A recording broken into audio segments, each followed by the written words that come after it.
أما بعد رب اشرح لي صدري ويسر لي أمري واحلل عقدة من لساني يفقهوا قولي۔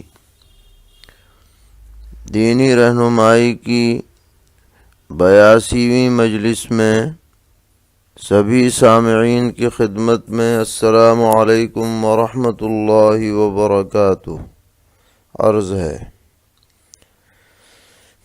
آج کی مجلس کا پہلا سوال یہ ہے کہ ایک صاحب پوچھتے ہیں کہ میں ماربل ٹائل لگانے کا کام کرتا ہوں، تو ماربل کاٹنے کے وقت جو گرد و غبار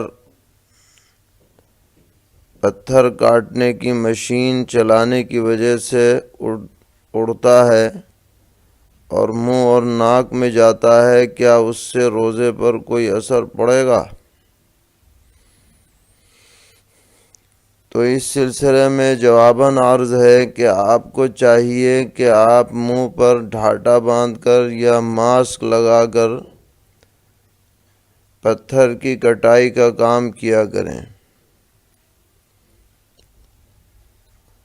اور تمام اہتمام کے باوجود اگر بے اختیاری طور پر یہ گرد و غبار ناک یا منہ میں چلا جائے تو اس سے روزہ فاسد نہیں ہوگا۔ روزہ فاسد اسی شکل میں ہوتا ہے جبکہ بالقصد گرد و غبار اندر لیا جائے، تو یہاں پر بالقصد کی شکل نہیں پائی جا رہی۔ اور اب ایسی مشینیں آ گئی ہیں کہ جن میں کٹائی کے ساتھ ساتھ پانی کا استعمال ہوتا ہے، جس کی وجہ سے گرد و غبار یا تو اڑتا ہی نہیں یا بہت کم اڑتا ہے۔ اس لیے اگر اس طرح کی مشین استعمال کریں تو زیادہ بہتر ہے۔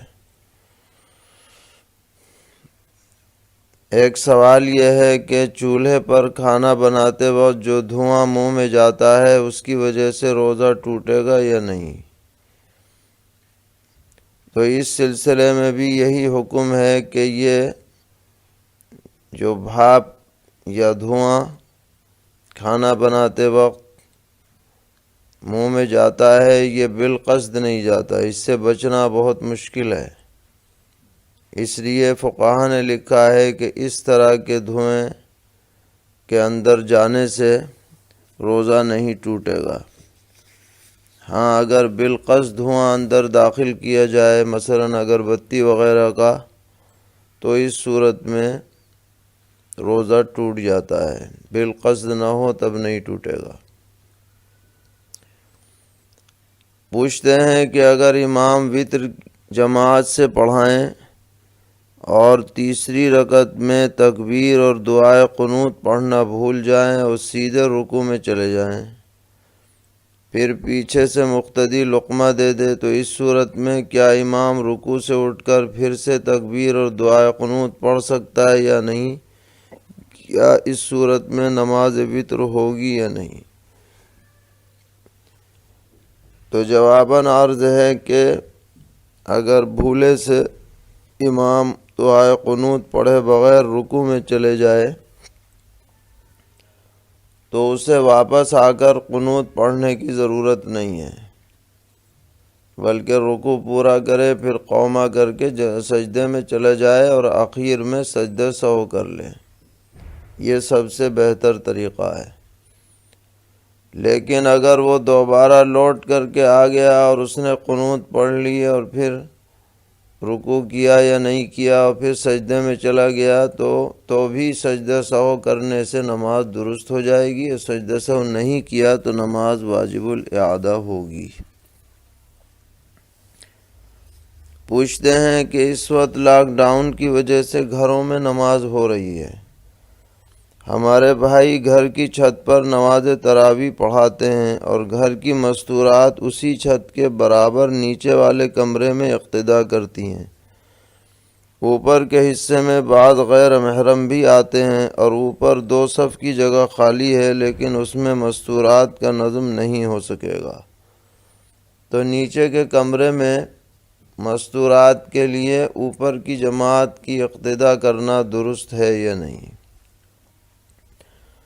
تو جواباً عرض ہے کہ ہمارے گھروں کے عرف کے اعتبار سے اوپر کی منزل اور نیچے کی منزل دونوں کو الگ الگ جگہ شمار کیا جاتا ہے، لہذا چھت پر جو نماز ہو رہی ہے اس کی اقتداء نیچے کی منزل والوں کے لیے کرنا مناسب نہیں ہے۔ بہتر یہی ہے کہ دونوں ایک ہی جگہ کے اوپر نماز ادا کریں، اس کا انتظام کیا جائے، چاہے نیچے چاہے اوپر۔ الگ الگ منزل میں بہرحال اقتداء کے درست ہونے میں شبہ پایا جاتا ہے، اس سے احتراز کرنا چاہیے۔ پوچھتے ہیں تراویح میں قرأت کی رفتار کیسی ہونی چاہیے؟ ایک پارہ کم از کم کتنے منٹ میں مکمل کرنا چاہیے؟ تو اس بارے میں یاد رکھیں کہ اصل میں مطلوب یہ ہے کہ قرآن پاک اس طرح پڑھا جائے کہ مخارج کی رعایت ہو اور بقدر ضرورت تجوید کے قواعد کی بھی رعایت ہو، اور تراویح میں ذرا روانی سے پڑھیں، نہ تو اتنا تیز پڑھیں کہ حروف کٹ جائیں، نہ اتنا ٹھہر ٹھہر کے پڑھیں کہ لوگوں کو اکتاہٹ ہونے لگے۔ تو درمیانی درجے میں اگر تراویح میں ایک پارہ پڑھا جائے تو اندازہ یہ ہے کہ 1 گھنٹے کے اندر 20 رکعات پوری کی جا سکتی ہیں سہولت کے ساتھ، اور کچھ زیادہ بھی لگ سکتا ہے، لیکن جلد بازی اس میں بالکل ٹھیک نہیں ہے۔ سوال کیا ہے کہ امام صاحب نے تراویح میں دوسری رکعت میں قعدہ نہیں کیا بلکہ تیسری رکعت میں قعدہ کیا، تو گویا ایک ساتھ 3 رکعت پڑھا دی قعدے کے بغیر، تو کیا حکم ہے؟ تو جواب یہ ہے کہ یہ نماز سرے سے درست ہی نہیں ہوئی، اس لیے کہ قعدہ فرض تھا وہ چھوٹ گیا، یہ تینوں رکعت باطل ہو گئیں، دوبارہ انہیں پڑھا جائے گا۔ پوچھتے ہیں کہ اگر عشاء پڑھے بغیر تراویح اور وتر پڑھ لے تو کیا اعادہ کرنا پڑے گا؟ جی ہاں، وتر اور تراویح کا اصل وقت عشاء کی فرض نماز ادا کرنے کے بعد سے شروع ہوتا ہے، اس لیے جان بوجھ کر عشاء پڑھے بغیر تراویح کی جو نماز ادا کی جائے گی وہ محض نفل ہوگی، جو سنت ہے تراویح کی وہ ادا نہیں ہوگی، عشاء کے بعد دوبارہ پڑھی جائے گی۔ اسی طرح وتر بھی صحیح نہیں ہوگی، وہ بھی واجب الاعادہ ہوگی۔ پوچھ رہے ہیں کہ آج کل مسجد میں تعداد کی پابندی کی وجہ سے ہم نے مدرسے میں 3 مرتبہ الگ الگ امام کے ذریعے جمعے کی نماز کرائی، تو کیا یہ طریقہ درست ہے یا نہیں؟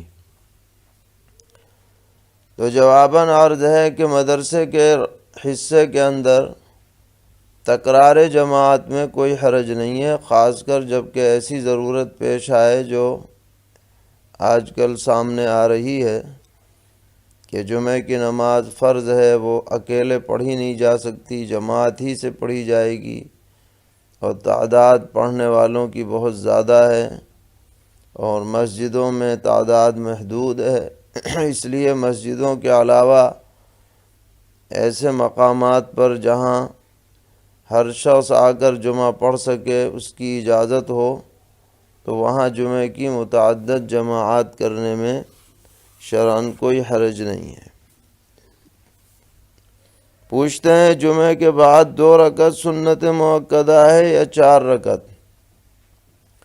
تو مفتب قول یہی ہے کہ جمعہ کے بعد 4 رکعت سنت مؤکدہ ہیں اور اس کے بعد 2 رکعت سنت غیر مؤکدہ ہیں۔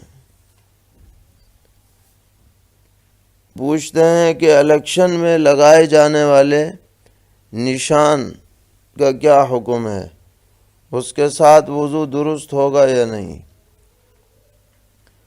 تو جواباً عرض ہے کہ اس نشان کو صاف کرنے کی پوری کوشش کرنی چاہیے۔ کوئی تیل لگا لیا جائے یا اور کسی چیز سے اسے حتی الامکان مٹانے کی کوشش کی جائے۔ کوشش کے باوجود جو نشان رہ جائے وہ معاف ہے، اس کے ساتھ وضو اور غسل سب درست ہو جائے گا، اس میں شرعاً کوئی حرج نہیں ہے۔ ایک بڑا اہم سوال کیا ہے کہ جس مدرسے میں لاک ڈاؤن کی وجہ سے طلبہ نہیں رہے، اس میں زکوٰۃ دے سکتے ہیں یا نہیں؟ تو جواباً عرض ہے کہ مدارس ملت اسلامیہ کے لیے ریڑھ کی ہڈی کی حیثیت رکھتے ہیں، اور دین کی بقا اور تحفظ کے لیے مدارس کا وجود لازم اور ضروری ہے۔ موجودہ وبائی حالات میں اگرچہ طلبہ نہیں رہے مدرسے میں، لیکن اسٹاف تو ہے اور دیگر بھی کام جاری ہیں، اس لیے مدارس کی امداد کرنا جس طریقے سے بھی ہو وہ ملت کی ایک اہم ضرورت ہے۔ اب رہ گئی یہ بات کہ یہ جو زکوٰۃ سے ان کا تعاون کیا جائے وہ ان کی ضروریات میں کیسے خرچ ہو، تو اس بارے میں شرعی حکم یہ ہے کہ براہ راست زکوٰۃ کی رقم تنخواہوں میں یا تعمیرات میں یا دیگر ضروریات میں نہیں لگے گی، لیکن موجودہ حالات میں اگر تملیغ کر کے اس کے ذریعے سے تنخواہیں اساتذہ کی ادا کر دی جائیں تو شرعاً اس میں کوئی حرج نہیں ہے۔ یہ ایک واقعی ضرورت ہے، اس کو پیش نظر رکھتے ہوئے تملیغ کا راستہ اختیار کیا جا سکتا ہے، اور اہل خیر حضرات کو بڑھ چڑھ کر مدارس کے تعاون میں حصہ لینا چاہیے۔ ایک صاحب سوال کرتے ہیں کہ پرائیویٹ فنڈ پر زکوٰۃ واجب ہے یا نہیں؟ تو اس بارے میں فتویٰ یہ ہے کہ پرائیویٹ فنڈ میں جو رقم کاٹی جاتی ہے تنخواہ سے، اس پر چونکہ ملازم کا اپنا قبضہ نہیں ہوتا، اس لیے اس کی زکوٰۃ سر دست ملازم پر واجب نہیں ہے۔ جب اس کی ملازمت ختم ہوگی اور یہ جمع شدہ پرائیویٹ فنڈ اضافے کے ساتھ ملے گا، اس کے بعد سے اس پر زکوٰۃ کے احکامات جاری ہوں گے حسب ضابطہ، اس سے پہلے نہیں۔ پوچھتے ہیں کہ ہم ایک سرکاری ملازم ہیں اور ہر مہینے ہمیں سیلری ملتی ہے، تو ہم اپنی سیلری کی زکوٰۃ کس طرح ادا کریں؟ تو جواباً عرض ہے کہ سال کی جس تاریخ کو قمری مہینے کی آپ صاحب نصاب بنے تھے پہلی مرتبہ، وہ تاریخ شرعی طور پر آپ کے لیے زکوٰۃ کا حساب لگانے کے لیے مقرر ہے۔ اب اگر آپ کو وہ تاریخ یاد نہیں ہے تو اندازہ کر کے کوئی تاریخ چاند کے مہینوں سے مقرر کر لیں، پھر اس تاریخ کو آپ اپنا پورا بیلنس دیکھ لیں، آپ کے پاس کتنا سونا ہے، کتنا چاندی ہے، کتنا روپیہ ہے، کتنا مال تجارت ہے، اس سب کی قیمت صرف سال میں ایک دن جوڑی جائے گی، ہر دن نہیں یا ہر مہینے نہیں۔ تو بیچ میں کتنی آپ کو سیلری مل رہی ہے، کتنا آپ خرچ کر رہے ہیں، کتنا بچا کے رکھ رہے ہیں، اس سے کوئی غرض نہیں۔ زکوٰۃ کا معاملہ بہت آسان ہے، سال میں صرف ایک مرتبہ حساب لگتا ہے اور اس کی قیمت کا اندازہ صحیح طور پر لگا کر اس میں 2.5% کے حساب سے آپ زکوٰۃ نکال دیں، آپ زکوٰۃ ادا کر لیں گے۔ پوچھتے ہیں کہ ہم نے 20 سال سے اپنے 9 تولہ سونے کی زکوٰۃ ادا نہیں کی، اب ہم زکوٰۃ نکالنا چاہتے ہیں تو کس طرح سے حساب لگائیں؟ آج کے حساب سے 9 تولہ سونے کی قیمت 3.25 لاکھ کے قریب بیٹھ رہی ہے، تو یہ قیمت لگائیں گے یا پچھلے سالوں کا حساب لگے گا؟ تو جواباً عرض ہے کہ ہر سال جو قیمت بازار میں رہی ہو سونے کی، اس کا حساب لگا کر زکوٰۃ دی جائے گی۔ آج کے حساب سے بقیہ سالوں کی زکوٰۃ نہیں ہوگی، بلکہ ہر سال کا اندازہ آپ نکلوا لیں اور پھر اسی اعتبار سے زکوٰۃ ادا کریں۔ پوچھتے ہیں ہماری بہن عدت میں ہے اور وہ بیمار ہیں، ڈاکٹر کو دکھانے کی ضرورت ہے، تو ڈاکٹر کے پاس لے جا سکتے ہیں یا نہیں؟ جی ہاں، پردے کے ساتھ لے جائیں اور دوا علاج کریں، شرعاً اس کی گنجائش ہے۔ پوچھتے ہیں کہ میت کو غسل دینے کے بعد اس کے جسم سے کسی حصے سے خون آ گیا اور 1 درہم سے زیادہ نکل آیا اور کفن میں لگ گیا، تو اس کا کیا حکم ہے؟ جواباً عرض ہے کہ غسل کے بعد خون نکلنے سے یا نجاست نکلنے سے میت کا غسل ختم نہیں ہوتا، غسل برقرار رہتا ہے، یعنی دوبارہ غسل کی ضرورت نہیں ہے۔ اب رہ گئی کفن کی بات، تو اگر کفن پہنا دیا گیا ہو اور پھر یہ چیز نکلی ہے تو اب نہ تو کفن اتارنے کی ضرورت ہے نہ دھونے کی ضرورت ہے، اسی حالت میں اس کے اوپر نماز جنازہ پڑھ لی جائے۔ البتہ اگر کفن نہیں پہنایا تھا ابھی اور نجاست کفن پر لگ گئی تو کفن کو دھونا چاہیے۔ پوچھ رہے ہیں کرونا سے جو اموات ہو رہی ہیں ان کو اسپتال والے پیک کر کے دیتے ہیں اور کھولنے سے منع کرتے ہیں، تو ان کے غسل اور نماز جنازہ کا کیا حکم ہے؟ جواباً عرض ہے کہ اگر غسل یا تیمم کی کوشش کے باوجود کوئی شکل نہ نکل سکے تو ایسی میت پر ویسے ہی اوپر سے نماز جنازہ پڑھ لی جائے گی اور اس کے بعد دفن کر دیا جائے گا۔ یہ مجبوری کی حالت ہے، اس میں غسل کا حکم ساقط ہو جائے گا۔ اور اگر کسی جگہ یہ شکل آئی کہ اسپتال والوں نے یا حکومت کے عملے نے نماز جنازہ بھی پڑھنے نہیں دیا، ویسے ہی دفنا دیا، تو قبر کے اوپر ہی سے ان کو 2-4 آدمی مل کر کے نماز جنازہ ادا کر لیں۔ پوچھتے ہیں کہ ہمارے شہر میں وبائی مرض کی وجہ سے اموات کثرت سے ہو رہی ہیں، خواتین اور مرد میت کو غسل کرانے سے ڈرتے ہیں، اس کے بارے میں روشنی ڈالی جائے۔ جواباً عرض ہے کہ میت کو غسل دینا یہ میت کے آخری حقوق میں سے ایک اہم حق ہے، اور جب تک بھی غسل کا امکان موجود ہو اس پر نماز جنازہ ہی صحیح نہیں ہوتی۔ اس لیے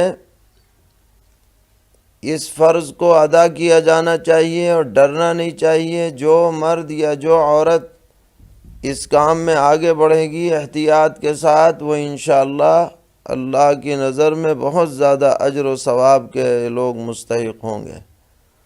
اس لیے اس آخری حق کو انجام دینے کی کوشش کرنی چاہیے۔ البتہ احتیاط کا پہلو ہو، دستانے وغیرہ پہن لیے جائیں، کٹ پہن لی جائے اور پھر غسل دے دیا جائے، اس میں بالکل تخلف نہیں کرنا چاہیے۔ اللہ تعالی ہم سب کو ہر طرح کے شرور سے اور وبائی امراض سے محفوظ فرمائے، اور امت اور انسانیت کو موجودہ وبا سے نجات عطا فرمائے اور ہر طرح کی عافیت نصیب فرمائے۔